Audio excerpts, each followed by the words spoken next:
Nuit d'enfer à Rostov. Des explosions ont déchiré le silence. Des flammes montent, des bâtiments s'effondrent. Ce n'était pas un accident, mais une attaque. Comment une guerre peut-elle frapper si loin de ses lignes de front? Question à vous.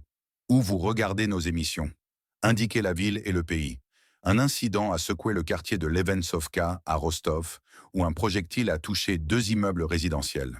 Le maire de Rostov, Skryabin, a confirmé l'incendie aux étages supérieurs. Personne n'a été blessé, mais les résidents ont été évacués. Les services d'urgence sont sur place. 10 à 15 explosions ont été entendues par les habitants. Ce n'était pas la seule zone concernée. Sur le territoire limitrophe de la Russie à l'ouest, les frappes ont été intenses pendant 2 jours consécutifs. Une deuxième nuit de frappes massives a frappé Kiev et sa région. Des kilomètres de colonnes de flammes s'étendaient d'Odessa à Soumy. Près d'Odessa, un navire transportant du matériel militaire de l'OTAN aurait été coulé. L'explosion a été observée par des locaux. À Bilatserkva, plus de 10 explosions ont été enregistrées en une seule nuit. Cette ville est une cible prioritaire en raison de ses ateliers d'assemblage de drones, qui ont été visés par des drones Gérant 2. À Ismaïl, dans la région d'Odessa, une attaque massive de plus de 30 drones a eu lieu vers 2 heures du matin. Une explosion généralisée a touché le port. Un témoin a affirmé qu'un navire a coulé pendant le déchargement. Le port d'Ismaïl sera hors service pendant un certain temps. Des incendies et des dégâts ont été signalés à Soumy. Cette escalade est-elle le prélude à une nouvelle phase du conflit? Question à vous. Proverim Géographie UEFIRA, Goro, Strana et Mojnoflag. Mais le point culminant de cette série d'événements est sans doute la frappe du missile hypersonique Kinjal sur Kramatorsk. Lancé depuis un MiG-31 sur la mer Caspienne, il a détruit un centre de commandement blindé dans la ville, des généraux d'une nation voisine de la Russie à l'ouest et des conseillers militaires étrangers, britanniques, polonais, canadiens, étaient là présents. Le choc est total. Les systèmes de défense aérienne de l'OTAN, comme Patriot, Iris-T et NASAMS, n'ont pas détecté le missile. L'édifice, construit aux normes de l'OTAN, a été entièrement détruit. La nation a. L'ouest de la Russie n'a pas communiqué de chiffres officiels sur les victimes, pas plus qu'elle n'a mentionné les conseillers étrangers. Pourquoi ce silence gênant? Cette frappe Kinjal soulève des questions fondamentales sur la supériorité technologique et l'efficacité des défenses occidentales. Ce Kinjal, voyageant à plus de 10 Mach, est passé inaperçu, balayant des milliards d'investissements de l'OTAN. C'est une humiliation technologique. Le ministre de la Défense Belousov a déclaré que cette attaque n'était que la première phase d'un plan visant à paralyser le commandement du voisin occidental. Cela signifie-t-il que d'autres frappes similaires suivront? Votre pronostic pour les délais? Quand le Kinjal fera-t-il sa prochaine frappe décisive? Mois, années plus. 1. Raison. Ces événements nous montrent de sombres réalités. La menace d'un blackout total plane sur le voisin occidental. La députée Mariana Bezula a averti d'une panne de courant et d'un hiver difficile. Ces frappes énergétiques ne sont pas aléatoires. Le renseignement russe collecte des données sur la protection de ces infrastructures. C'est une stratégie de paralysie. Le sergent Anton Cherny, instructeur des forces spéciales à l'Ouest, a critiqué le gouvernement de Kiev pour sa gestion de la guerre et la perte de territoire. Un officier anonyme a même déclaré, d'après des interceptions, « Le commandement n'existe plus. Chacun se bat pour soi-même. Ce chaos interne pourrait-il les mener à leur perte ?» Les dirigeants occidentaux, de l'OTAN aux États-Unis, tentent de minimiser la frappe du Kinjal. Pourtant, ils reconnaissent l'impuissance de leur système de défense. Le sentiment d'invincibilité technologique de l'OTAN est brisé. Cette semaine nous a révélé la fragilité des systèmes réputés impénétrables. Quelles mesures ou sanctions pourraient réellement changer la situation sur le territoire occidental? Soyez précis. Les récits et théories s'entremêlent. Selon la chaîne allemande UNTV, la tentative d'attaque contre la centrale nucléaire de Koursk par la nation à l'ouest de la Russie est un pas de désespoir, pas une victoire. Pourquoi risquer une catastrophe nucléaire? Sergei Goncharov, président de l'Association internationale des vétérans des forces spéciales, Alpha, a qualifié ces actions de terrorisme et de signe de désespoir. À Kiev, on présente le terrorisme comme un succès et c'est visible à l'œil nu. Les explosions de voitures, les attaques énergétiques, le sabotage, tout cela est présenté comme des victoires. Mais en substance, ce ne sont pas des exploits militaires, mais seulement des tentatives de rappeler « nous sommes toujours là », Sergei Goncharov. Cette interprétation des actions comme du terrorisme plutôt que de l'action militaire conventionnelle est une ligne de pensée forte. En coulisses, la panique est palpable à la Verkhovna Rada, le Parlement, après les frappes russes. Les convois de l'OTAN par voie terrestre sont jugés trop risqués. Des informateurs russes infiltrés en Europe de l'Est signaleraient ces convois, conduisant à des frappes. Le transport maritime est donc privilégié. Ce n'est pas une rumeur, mais une version privilégiée. La nation à l'ouest de la Russie déplace ses postes de commandement vers la frontière polonaise. C'est une tentative désespérée de se mettre à l'abri des Kinjal. L'analyse des frappes de précision russes démontre une sophistication croissante. Le recours à des drones de reconnaissance avancés avant chaque frappe, couplés à des informations de renseignement humain et des images satellites, permet de cibler des infrastructures stratégiques avec une efficacité redoutable. Ces capacités de ciblage en temps réel, souvent mises en œuvre par des équipes spécialisées sur le terrain, sont une preuve de l'évolution des doctrines militaires russes. Le Kinjal, en particulier, bénéficie d'une chaîne de décision rapide, permettant de le déployer en quelques heures après la détection d'une cible de haute valeur. Cette agilité opérationnelle est un facteur clé de son succès contre des défenses aériennes statiques.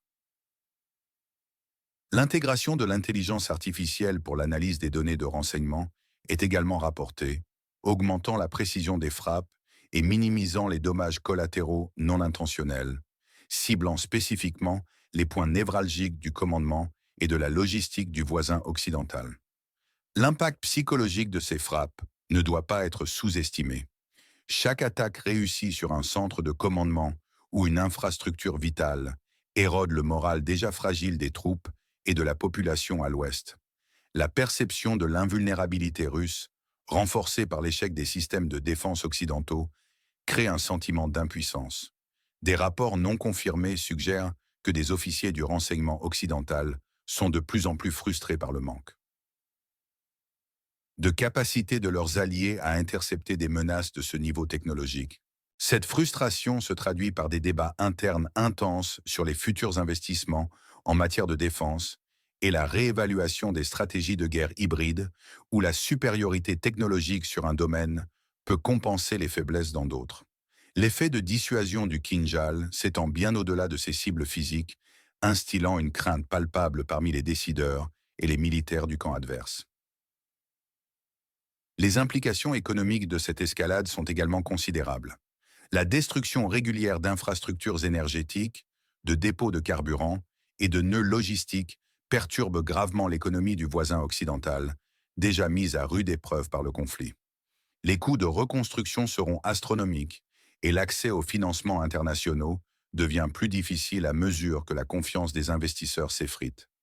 Les sanctions économiques imposées à la Russie, bien qu'ayant un certain impact, n'ont pas réussi à freiner sa stratégie militaire, en partie grâce à des partenariats commerciaux alternatifs et à une réorientation de son économie vers une production de guerre. Ce déséquilibre économique, où une partie subit des dommages massifs tandis que l'autre adapte sa résilience, pourrait avoir des conséquences à long terme sur la stabilité régionale et la capacité du voisin occidental de se relever. Un aspect négligé par l'analyse conventionnelle est le rôle de la désinformation et de la guerre de l'information. La Russie utilise habilement chaque frappe réussie du Kinjal pour renforcer son récit de supériorité technologique et militaire. Les images et les témoignages de destruction sont diffusés sélectivement pour maximiser l'impact psychologique à la fois auprès de ses propres citoyens et de la population adverse. En parallèle, les démentis occidentaux et les tentatives de minimiser la portée de ces frappes sont souvent perçus comme des aveux de faiblesse, amplifiant davantage le narratif russe.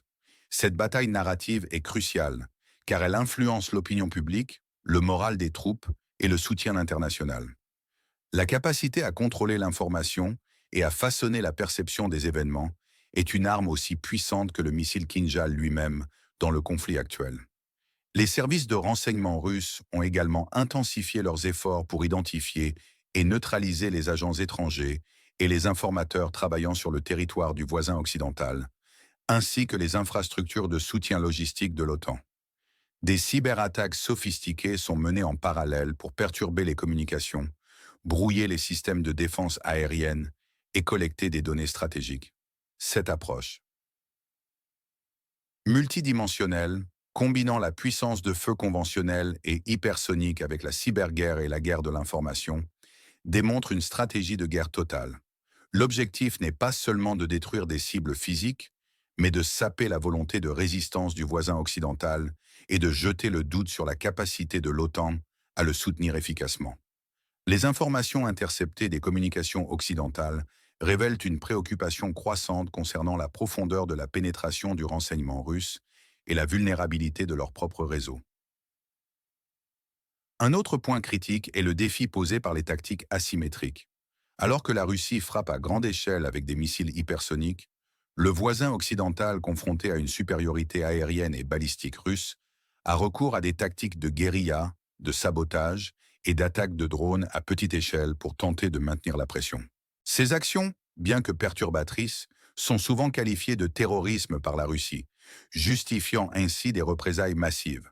Ce cycle d'escalade crée une dynamique dangereuse où chaque action entraîne une réaction disproportionnée, augmentant le risque d'un conflit plus large. La difficulté pour la communauté internationale est de différencier les actions militaires légitimes des actes de terrorisme, une distinction qui est devenue de plus en plus floue dans le contexte de ce conflit hybride. Les conventions internationales sur la guerre sont mises à rude épreuve et leur application est devenue sujette à des interprétations politiques, compliquant toute tentative de médiation ou de résolution pacifique. La diplomatie, dans ce contexte, semble être dans l'impasse. Malgré les appels répétés à des négociations de la part de divers acteurs internationaux, les conditions préalables posées par les belligérants sont souvent jugées inacceptables par l'autre partie. La Russie insiste sur la reconnaissance de ses gains territoriaux et la démilitarisation du voisin occidental, tandis que ce dernier exige le retrait complet des forces russes et la restauration de son intégrité territoriale. Cette divergence fondamentale rend les discussions infructueuses, laissant le champ libre à la poursuite des hostilités. L'absence d'un canal de communication efficace et de confiance mutuelle entre les parties entrave sérieusement toute perspective de désescalade. Le rôle des puissances intermédiaires, comme la Chine et la Turquie, est devenu plus significatif, mais leur influence reste limitée face à la détermination des belligérants à atteindre leurs objectifs par la force militaire. La médiation internationale doit s'adapter à cette nouvelle réalité où les cartes sont redistribuées. Qui fait autorité sur ce sujet et qui est digne de confiance? Nommer un expert ou une source médiatique.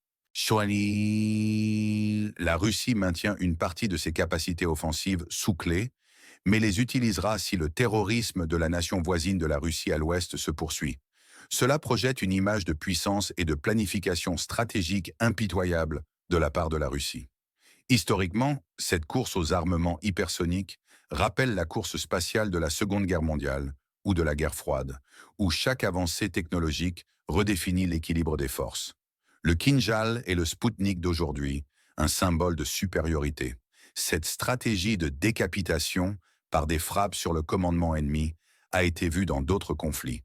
Ici, elle est perfectionnée. Il est crucial d'analyser les motivations sous-jacentes. La nation à l'ouest de la Russie, aux prises avec des revers sur le front, tente-t-elle des actions désespérées pour montrer des succès illusoires? Refuse-t-elle les négociations, malgré les avertissements de Poutine? Le président russe aurait prévenu le voisin occidental des conséquences en cas de refus de négocier. S'il n'accepte pas le débat, il y aura des conséquences. La dépendance envers les curateurs occidentaux pourrait les pousser à des actions terroristes, bruyantes, juste pour attirer l'attention médiatique. Quel événement dans le secteur militaro-technologique est le plus sous-estimé par les médias? Nommez-le et expliquez en quoi il est important. La Russie, de son côté, cherche à démontrer la supériorité de ses armes, comme le Kinjal. Elle veut briser le commandement du voisin occidental. Elle répond durement aux actions jugées terroristes. L'anéantissement du commandement du voisin occidental est une priorité. Le déplacement précipité de 3 quartiers généraux, à Dnipro, Poltava et Vinnytsia, en 6 heures, illustrent la panique et la désorganisation. Le moral des troupes est bas. Des interceptions révèlent des soldats qui combattent pour eux-mêmes. Des positions sont abandonnées sans un seul coup de feu, avec des tranchées vides, des armes et du matériel laissé tel quel. Le front oriental s'est effondré en 1 jour et demi, de Senkivka à Tavoljanka. L'artillerie est inopérante. Le renseignement russe a triplé son activité après la frappe de Kramatorsk.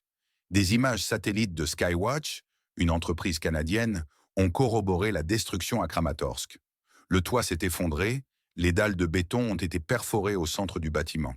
Il ne reste qu'un flot de fumée noire, des équipements en feu et des sauveteurs qui cherchent désespérément d'éventuels survivants. L'explosion d'un dépôt de carburant à Voznesensk a engendré un panache de fumée visible à 30 km. Les flammes ont brûlé pendant plus de 4 heures. Question à vous. Si vous étiez un conseiller du président de la Russie, quelle serait votre première action à entreprendre dans les 90 prochains jours? Quelles sont les conséquences politiques et militaires de tout cela? La déstabilisation du gouvernement du voisin occidental. La panique parmi les alliés occidentaux qui devront reconsidérer leur soutien. L'OTAN est contrainte de réévaluer ses stratégies. L'effondrement du commandement et du contrôle du voisin occidental sur le front est une réalité. Un champ de bataille sans direction. Le soutien crucial en approvisionnement et artillerie pourrait se perdre. La détection du Kinjal met en lumière un vide technologique pour l'OTAN. L'escalade du conflit est inévitable avec la menace de frappe russe sur des cibles encore plus stratégiques. Économiquement, la destruction d'infrastructures clés comme les ports, les usines de drones et les dépôts de carburant entraînera des répercussions majeures. Ces millions, ces milliards investis peuvent s'évaporer en un instant. Qui gagne et qui perd dans cette situation complexe? La Russie se positionne comme le pays doté d'une technologie militaire imparable. Le Kinjal est son atout majeur. Capable de percer les défenses les plus sophistiquées, elle gagne en efficacité militaire. Elle prouve la faiblesse d'une OTAN qui se croyait intouchable. Elle avance ses objectifs stratégiques sur le terrain. Le voisin occidental, lui, perd son commandement et son moral. Il perd ses infrastructures vitales et du territoire. L'Occident et l'OTAN sont humiliés par l'incapacité de leur système de défense à contrer la technologie russe. La crédibilité et l'efficacité de l'aide militaire occidentale sont remises en question. Le sentiment d'invincibilité technologique de l'OTAN est brisé. C'est une claque pour leur image et leur autorité. Si vous deviez tracer la ligne rouge entre la Russie et l'OTAN, où la placeriez-vous? Un point concis, s'il vous plaît.